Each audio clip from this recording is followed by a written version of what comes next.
Now this is a mixtape, or you could call it, a free album that a lot of you people probably don't know who he is. When I seen the mixtape cover, I was like, damn, who shit is this? You know what I mean? But as I went and searched and looked, I found out who it was.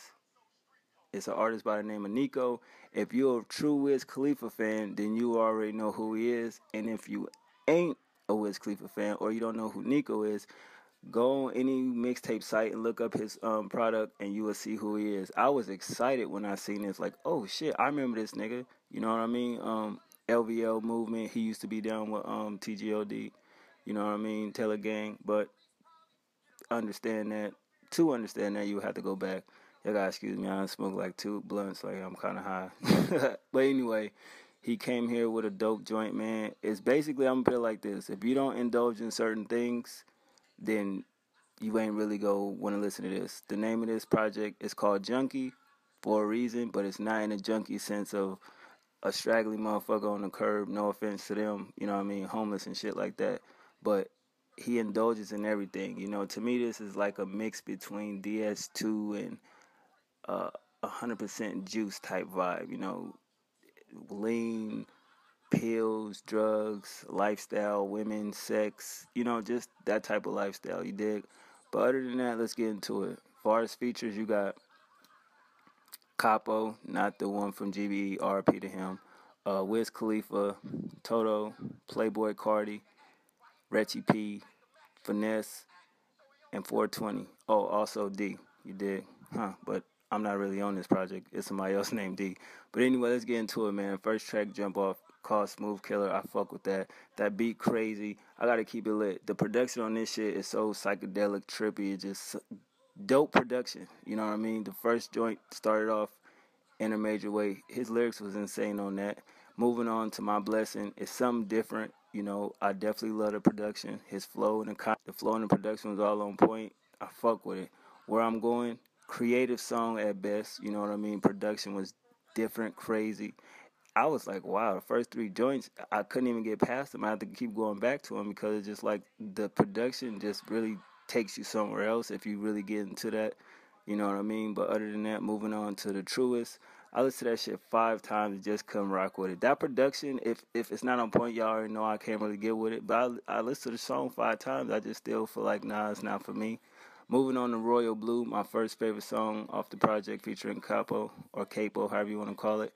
It's basically about a chick. It's ill as fuck, though. Jazzy beat, nice sample. Both their flows is on point. I really fuck with it. It's hella creative. Next track is Level 3 Stage 6 featuring Wiz Khalifa.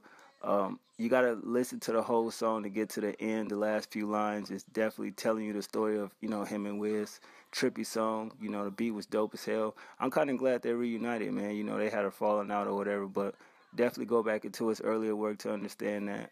Moving on to number Falling Down, basically a stripper song, based for a strip club. I wasn't really feeling it though.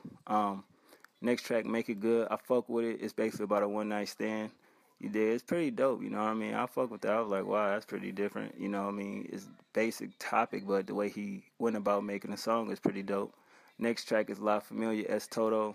Couldn't get with it. Tried. Just couldn't really rock with it.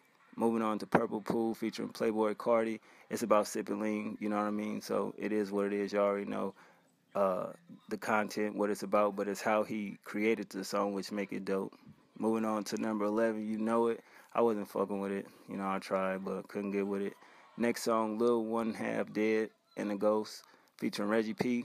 Smoke a blunt to that shit and listen to it. Definitely ill. Next track is my second favorite song of this project, Looking For You. Crazy beat. I could relate to most of the content. Lyrics was on point. You just gotta listen to it, man. Take it for what it's worth. Moving on to Something, number 14, featuring Finesse. Get high to that shit, yo. You feel me? But if you don't do it, don't try it. The beat was ill as hell, man. Just a very trippy track, psychedelic and on some other shit. Moving on to Lonely Hearts is track 15, third song. That's a favorite of mine, featured Finesse. A good vibe on this joint, you know what I mean? The title really kind of had me intrigued to hear what he was going to talk about. And definitely it's what I expected. Good track, though, you know what I mean? Moving on to Circles, number 16, featuring 420. Street content, they did their thing on this track, man. No bullshit. No hating on that. street track, take it for what it's worth. Shit, everything do come in circles at the same time. Everything go in circles, no matter how you take it. And the last track, She Wanna Live Good, featuring D. I like the melody and the hook on this, a good closer. To me, this has radio potential. Knowing the radio, probably don't know who Neako is and probably wouldn't play it, but it definitely has radio potential. But overall, man, the cover art is his alter ego, Zanman.